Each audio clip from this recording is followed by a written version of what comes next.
नमस्कार दोस्तों, मैं हूं राजन तिवारी और आप देख रहे हैं ज्योतिष मंत्र। जैसे कि आप सब जानते हैं कि बट सावित्री का व्रत आने वाला है। बट सावित्री व्रत जो है हमारी हिंदू संस्कृति में या कह सकते हैं सनातन संस्कृति में बहुत ही प्रचलित व्रत है और इसको सभी महिलाएं, खासकर जो सुहागिन स्त्रियां हैं वो तो इस व्रत को जरूर करती है। तो आज के इस वीडियो में हम यही जानने की कोशिश करेंगे कि बट सावित्री का व्रत जो है वो किस दिन मनाया जाएगा, क्योंकि इस बार थोड़ा सा कन्फ्यूजन है। 26 तारीख को रखना है या 27 तारीख को रखना है, थोड़ा सा कन्फ्यूजन है। तो ये कन्फ्यूजन मैं आपको दूर करूँगा। साथ ही व्रत का जो शुभ मुहूर्त है यानी पूजा करने का शुभ मुहूर्त है वो क्या रहेगा। साथ ही इस वीडियो में हम ये भी जानेंगे कि जो परिक्रमा लगाई जाती है उसमें जो कुछ चीज़ों का यूज़ किया जाता है उन चीज़ों का बाद में क्या करना है, या दान हमें किसको देना है, अगर मान लीजिए ब्राह्मण नहीं मिलता तो वो दान किसको देना है। ये सारी बातें इस वीडियो में आपको बताने वाला हूँ। तो अगर आप भी जानना चाहते हैं तो वीडियो को अंत तक जरूर देखिए। अगर वीडियो पसंद आए तो लाइक और शेयर कीजिए और हमारे इस चैनल को सब्सक्राइब करना ना भूले। तो चलिए शुरू करते हैं। सबसे पहले हम ये जान लेते हैं कि बट सावित्री का व्रत जो है वो किस दिन मनाया जाता है। तो देखिए, बट सावित्री का जो व्रत है वो ज्येष्ठ मास की अमावस्या के दिन मनाया जाता है। अब ज्येष्ठ मास की अमावस्या कब है ये जान लेते हैं। तो देखिए, जेठ मास की जो अमावस्या इस साल यानी 2025 में जो जेठ मास की अमावस्या है, ज्येष्ठ मास की जो अमावस्या है वो 26 तारीख को दोपहर 12:11 से प्रारंभ होगी। दोपहर 12:11 से प्रारंभ होगी और दूसरे दिन यानी 27 तारीख को 8:31 तक चलेगी। इस ड्यूरेशन में पूरी आपकी अमावस्या तिथि रहेगी। अब यहाँ पे दो प्रश्न आते हैं। मैंने कन्फ्यूजन इसलिए बोला कि कुछ लोग जो है वो उदया तिथि को मानते हैं, कुछ लोग उदया तिथि को नहीं मानते हैं। तो देखिए, अगर आप उदया तिथि को मानते हो तो आपके हिसाब से, उदय तिथि को अगर मानते हो तो आपके हिसाब से तो वो जो बट सावित्री का व्रत है यानी कि अमावस्या है वो 27 तारीख को जानी चाहिए, क्योंकि 27 तारीख को सूर्योदय अमावस्या में होगा। लेकिन 26 तारीख को अमावस्या में नहीं होगा, क्योंकि सूर्य तो सुबह उग जाता है और जो अमावस्या तिथि है वो 12 बजे से शुरू हो रही है। लेकिन साथ में हम ये भी देखेंगे कि किस दिन अमावस्या का ज़्यादा समय व्यतीत हो रहा है। अगर देखा जाए तो 26 तारीख को 12 बजे से लगा के पूरे दिन भर और फिर पूरी रात भर आपका अमावस्या तिथि ही रहने वाली है। इस कारण से हम सभी लोग 26 तारीख को यानी 26 मई को बट सावित्री व्रत का पूजन करेंगे या बट सावित्री व्रत रखेंगे। ठीक है, ये तो हो गया कन्फ्यूजन जो आपको था वो दूर हो गया कि हमको व्रत किस दिन रखना है। तो व्रत आपको 26 तारीख को रखना है। ठीक है, देखिए, अपन सब लोग जानते हैं कि बट सावित्री का जो व्रत है वो बरगद के पेड़ के नीचे या बरगद के पेड़ की उसमें पूजा की जाती है।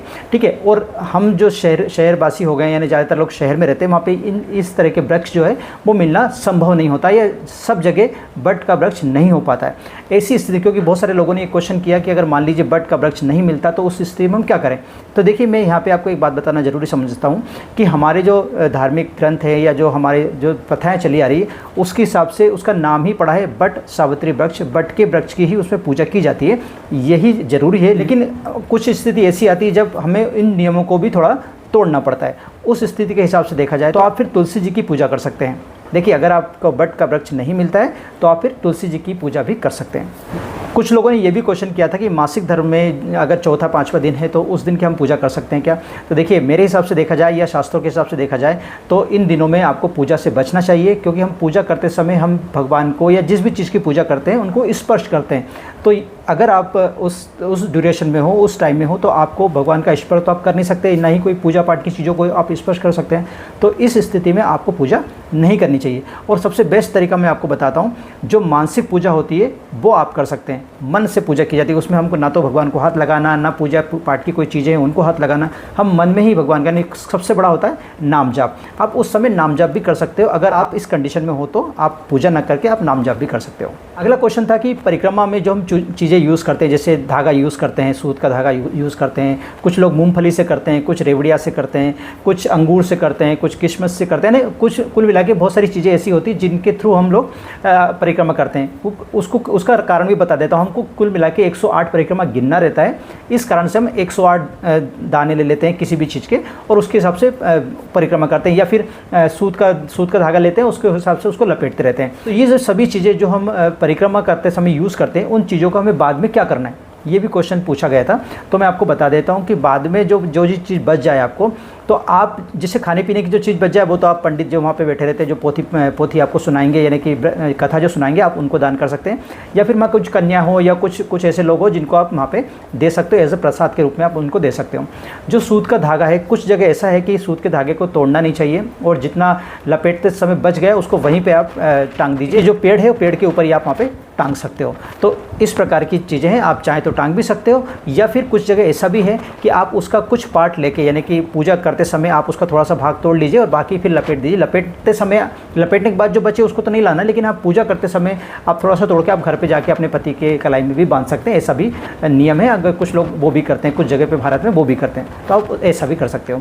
रही बात दान देने की, तो देखिए दान का ऐसा है कि आजकल लोग दान लेने में कतराते हैं। देने वाले तो बहुत हो गए आजकल, लेकिन लेने वाले कतराने लगे। उनको थोड़ा शक की नज़र से देखा जाता है, ये कह सकते हैं कि उनको ऐसा लगा पता नहीं कौन सी बला हमारे ऊपर आ जाएगी, इस कारण से लोग दान लेने में थोड़ी हिचकिचाहट करते हैं। तो अगर आप सबसे पहला तो दान का जो हकदार है वो वही है जो पोथी उस समय सुना रहे हैं, जो पंडित माँ पे बैठे हुए हैं, या ये पंडितानी जो भी माँ बैठी है, जो आपसे पूजा करवा रही है या पूजा करवा रहा है, या पोथी जो पढ़ रहे हैं, उन्हीं को आपको दान देना चाहिए, जो भी दान देना हो। लेकिन अगर वो दान नहीं लेते तो आप मंदिर, अगर वहाँ पे मंदिर है तो आप मंदिर में दान दे दीजिए, या फिर कोई भी गरीब इंसान जो भी ज़रूरतमंद हो उसको आप दान दे सकते हैं। कुछ लोगों का ये भी क्वेश्चन था कि अगर मान लीजिए हमने गमले में बरगद का पेड़ लगा रखा है, तो क्या हम बरगद के पेड़ की जो घर में लगा रखा उसका पूजा कर सकते हैं, या डाली तोड़ के हम ला के और गमले में लगा दें उसकी पूजा कर सकते हैं? हाँ देखिए, जब कुछ नहीं मिल रहा तो आप कुछ तो करेंगे ही, और किसी तरह से आप अपनी पूजा तो कंप्लीट करेंगे ही।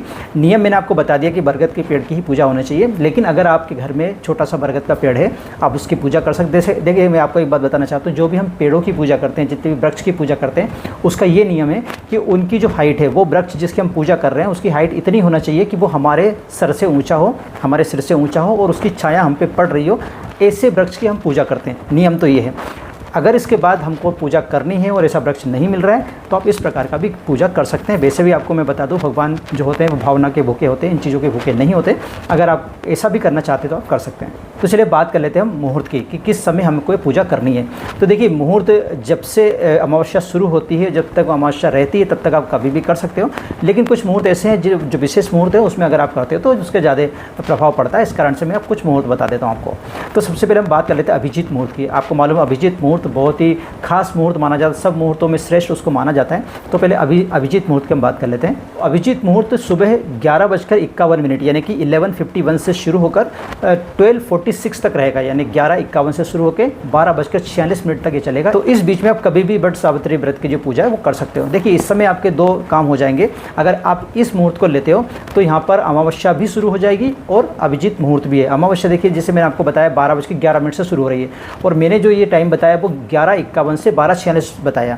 तो आप क्या करेंगे, 12:11 के बाद से शुरू करना, जिसकी 12:46 के बाद कभी तक भी करते रहना।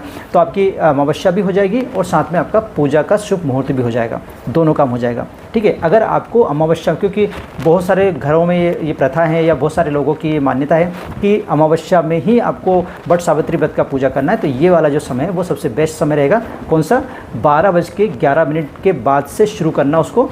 तो इसमें अभिजीत मुहूर्त भी आपको मिल जाएगा और अमावस्या का जो तिथि है वो भी आपको मिल जाएगी। अगर हम मुहूर्त की, अगर हम चौगड़िया की बात करें तो चौगड़िया मैं आपको बता देता हूँ। एक तो चौगड़िया है सुबह 8:52 से 10:25 तक, 8:52 से 10:25 तक का जो समय है, एक तो ये चौगड़िया है। दूसरा, अगर आप शाम के टाइम पूजा करना चाहते हैं, उसके लिए भी मैं आपको चौगड़िया बता देता हूँ। शाम को 3:45 से आप शाम को 5:28 तक भी ये पूजा कर सकते हो। तो ये तीन मैंने आपको समय बताया, इन तीन समय में से जब भी आपको टाइम मिले आप कर सकते हो। वैसे अगर इनमें भी आपको टाइम नहीं मिलता तो आपको जब दिखे जब आप कर सकते हो, ऐसा कुछ नहीं है। भगवान सभी टाइम में सुनते हैं, ऐसा कुछ नहीं है, लेकिन कुछ विशेष समय होता है जिन पे पूजा करना अच्छा माना जाता है।